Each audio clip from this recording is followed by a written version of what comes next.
This is Joan Walsh coming from you from inside. I wanted to do a follow-on to my Irish story, and today is a kind of a dull day, so we're inside the kitchen, close quarters, and the smoke here is from incense, so it looks like the mists of time going past, because we're talking about me and learning Irish in school a long time ago, and there's a few things I wanted to add. There's a lot, so we'll see how we do. The pound of bread over there. Earlier, to entertain myself, I did a video on how to make a crisp sandwich, just because. So, right, Irish story. So, exam times for me. Now I have to think back. They were terrifying for me, obviously, because I couldn't answer the question. Oh, Mrs. Times are getting really busy now.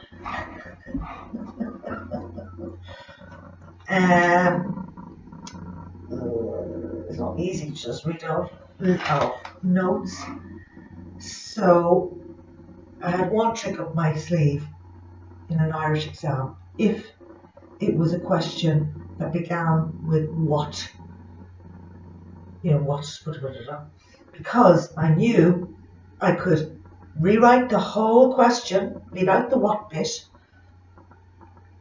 So I rewrite the whole question, and then my coup d'etat was to put mar on the end, and mar meant because. After that, blank. There was a lot of blankness in my Irish exam papers, exams. Yeah. So, the only time I got excited in Irish class was there was an elderly lady. I can't remember her name. It was third year before the junior cert,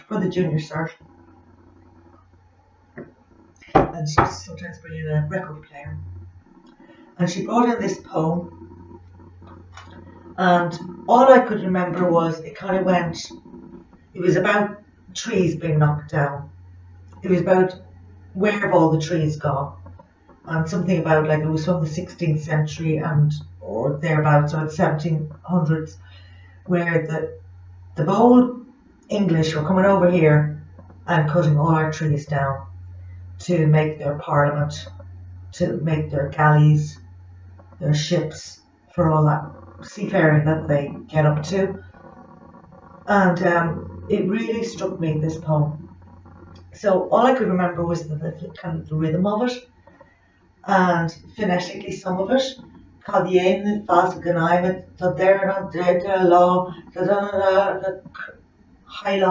and So I tried asking around, but today I was lucky, and I said to Nessa in the Olive Tree, the coffee shop in the market yard, I said, Nessa, you good at Irish at school, do you remember a poem? And it was about the trees. So she had a better Irish than me, so she was able to Google it and actually find, because I was saying, is it festa or is it fosta? And she said fosta means da da da, and I said that's good. It was like little pieces were being put together slowly by me saying whatever that was, and she kind of went, oh, that means that, and I said yeah, and then she just changed the word slightly, and then Hylock wasn't Hylock, it was Kylock or something, which meant a sense of belonging, a place of belonging. So she Googled it, and she picked up this poem, and she started reading it, and then there was a translation. Now she said it was by Thomas Kinsella. I was like, oh no, don't tell me it's a modern poem, because I was sure my memory was that it was an ancient poem. And yes, it wasn't written by Thomas Kinsella. he actually translated it. So I'm going to go over here now, and there it is. Shall I put the link in the description box? And so now I can read, and I can attempt to read it. Here we go again. Yen is it fasta ganaimed to dern na guilcha law near truck kilcosh na a chailach is ni benfer a pingo bra on 8 oud in a don't know what that is a 4 grad dam in tron now then ergo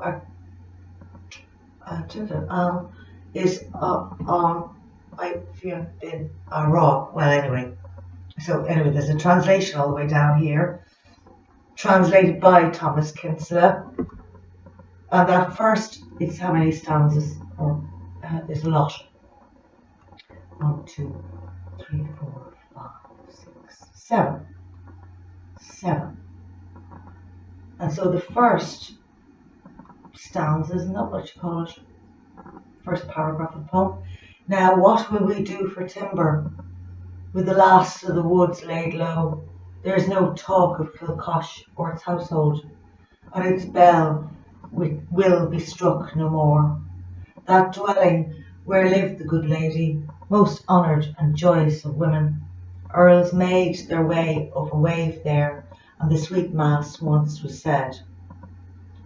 Ducks, we've got the ducks again. Ducks' voices nor geese do I hear there, nor the eagles cry over the bay, nor even the bees at their labour bring honey and wax to us all.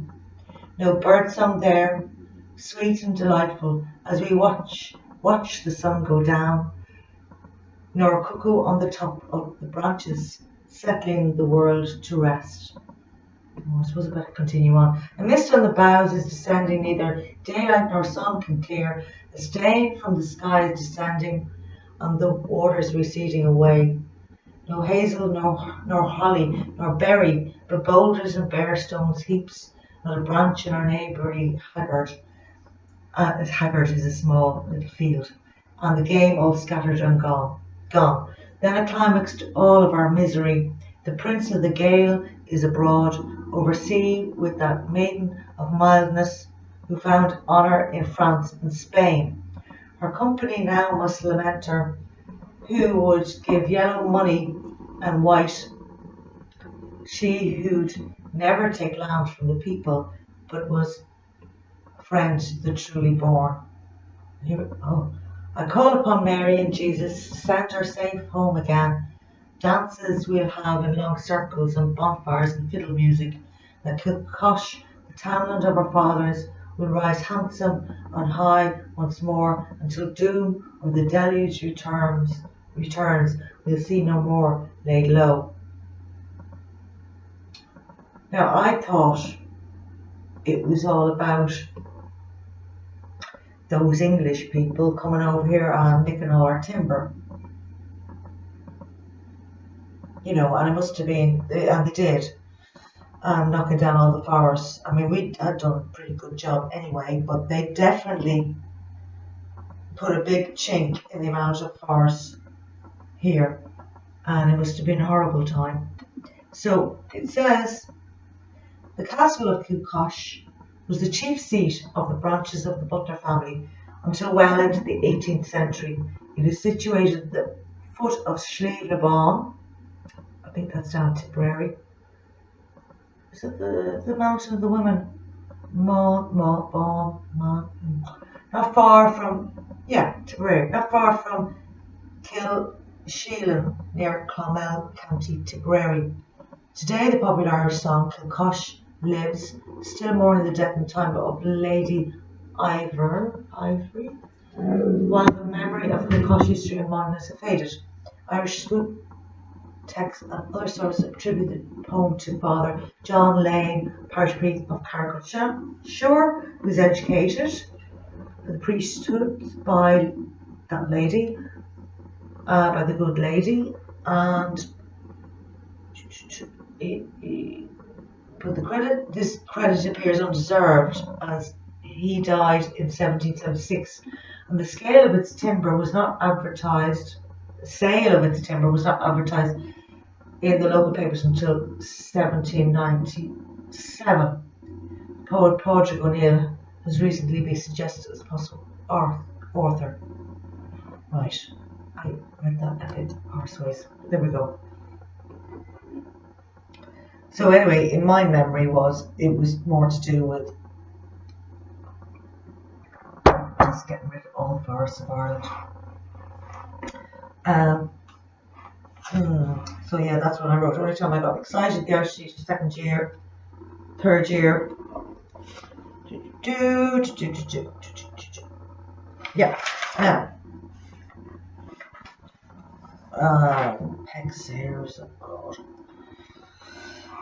I think it might have been better to be doing this outside. I'm not prepared at all. So, there was another thing I meant to Google. Was I have a memory that Irish used to be written in an older script, a particular kind of script. You know, G's were done a certain way, D's were these lovely loops. And sometime, I think it was in the 60s, someone decided to simplify it and use the more English alphabet and change the way it was written. So originally, say, a certain, like a B would be pronounced a certain way, but have a dot over it. I think the Welsh have that, or maybe not, but anyway. And instead of having a dot over a letter to make it pronounce a different way, they added H's, and they anglicised the Irish script to make it easier to learn. Obviously, it didn't work on me, did it? So it's a pity now, because it's beautiful script. So now, if you ask an Irish person, which I have, or said to somebody in the past, can't speak Irish, and they always say, sure, it'll come back to you. It'll come back to you. So I sat down and I wrote exactly everything that I can remember. 1 page worth of words and little sentences. So I'm sure I could have a very heated discussion about the corruption in Ireland with this amount of Irish words that I have here. I think there's a few that I forgot to add, like cockamillish, which means cake, nice cake. And I'm sure a lot of politicians like to eat nice cake. So I thought I'd read them and translate them. This could be highly boring, but I'm going to give it a go. And I was thinking, well, Kate Bush did 50 words for snow, so I can do a page, Joan's page worth of Irish words read by me, because obviously I don't have Stephen Fry to read it for me, and I will do my best. Ballanty, the woman of the house. Egg hole, drinking. Egg snob, swimming. Egg dowsa, dancing. Sugar, sugar. Now, I might get some of these wrong, so and I'm just going from memory here, and if I got them wrong, I got them wrong. Dirt she, he said. Dirt she said. Suicide siren, up the stairs. I don't know what down the stairs is. Og, young. Doon the veil, shut your mouth. Shut the mouth, or shut your mouth. Do non duras, marche the hully. Shut the door, if you please. Sick she is, marche the hully. It's getting very smoky in here with all that incense. It's good stuff though. Sick she is, marche the hully. Sit down, if you please. Anish, now, on shop, here. Shinay, that's it. Cúcailí, boys. Culling, girl. Ph.D, children. Pall Ph.D, that's a place name. That's a beach on Irish Turk, and it means mouth of the water. Pall being mouth. Gaira, crying, which I did a little while back, a few days ago. That's good. It's all good. A coint, I think that's talking. Schnock there on Dollab, snow on the ground. Love, hand. Soul, I think that's eye. Soulella, your eyes. Cush, I think that means foot. Knock, stone. Boher, road. Cúpla fuckle, couple of words. Crom, tree. Honig me, spelled with a TH. I mean, honig. I think it meant going somewhere. I went somewhere. I'm not sure. Tinny, fire, Dulgoody. Or something about going somewhere.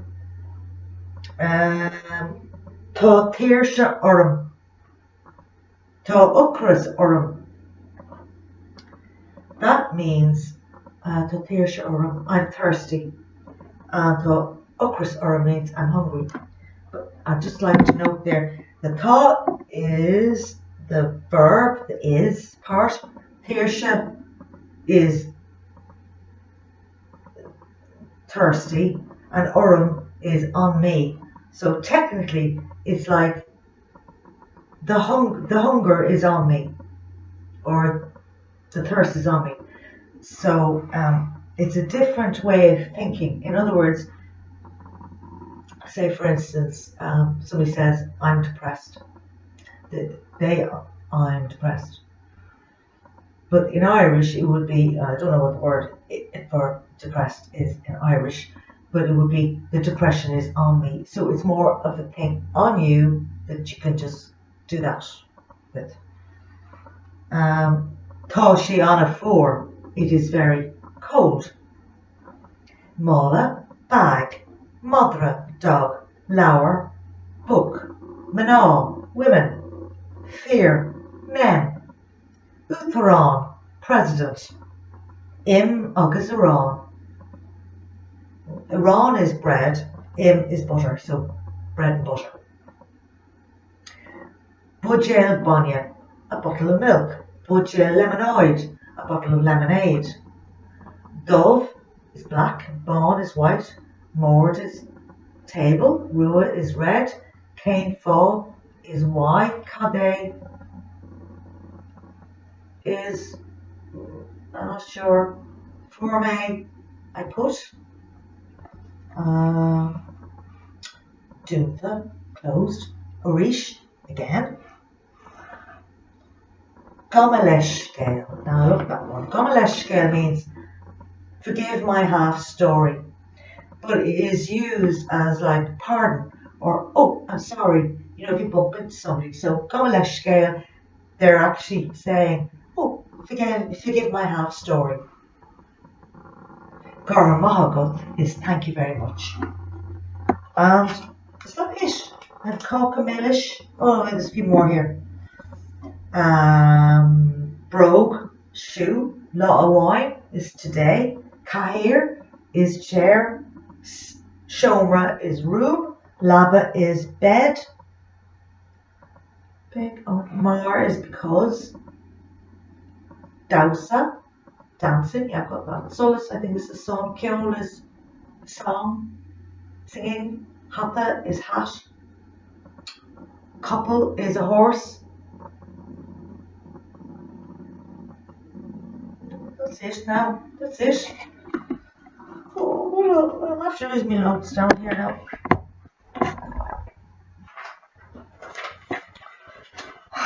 Little did I think, 30 something years later, I'd be making a YouTube video about not learning Irish in school. So I was going to say, yeah, 13 years worth of going to school. I showed up for class.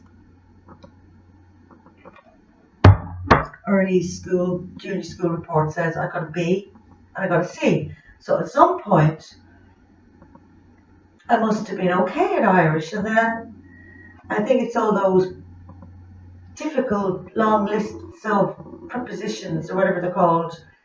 It just lost me, and I just got lost behind in class. And I wanted to mention we had a very nice teacher in senior school. His name was Mr. O'Rourke, and he was the only male teacher in an all-girl, all-women teachers school, bless him. And he taught us the failed class, and I remember I used to do a lot of scribbling on my copybook or sending notes to friends. And there was one time he didn't teach us. He just he went and sat on his desk, and this was in the new school, the new section of the school, so they had proper, nice desks. So he just sat down on the desk and he talked to us about life, which was really nice of him. And I don't remember what he said, but yeah.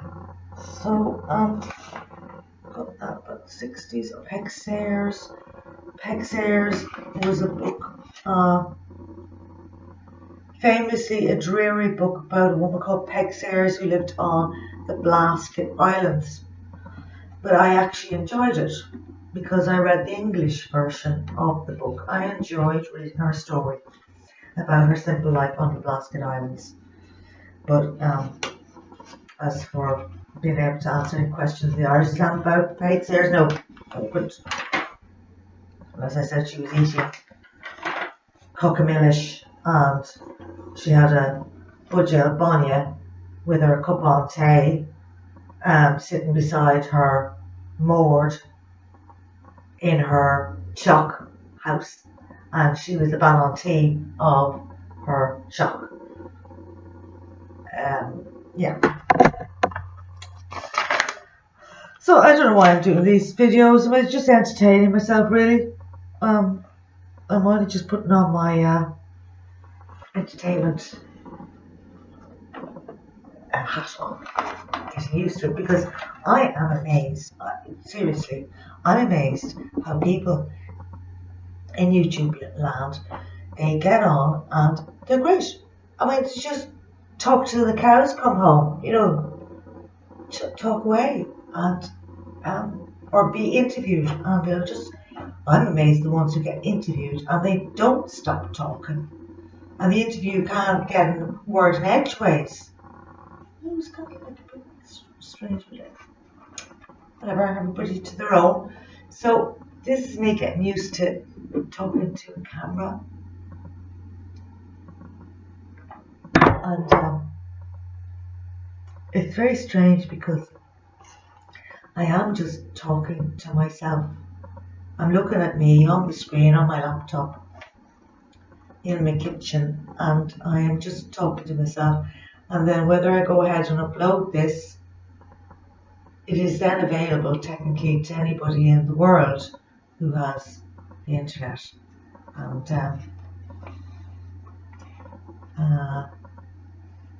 yeah, like I'd be choosy about who I talk to if I was out and about. Some people definitely just because of the vibe or would avoid them. So why would I want to do a video, then share it to the world, not knowing who's going to see it? That's it. Anything else about Irish class? No. I can't remember. I just know it was difficult. And it's so long ago, I don't remember the trauma and the embarrassment of, but it was very real going into an exam that I knew I couldn't answer. So, bet I'll try and get something now. Yeah, so, Peg Sayers.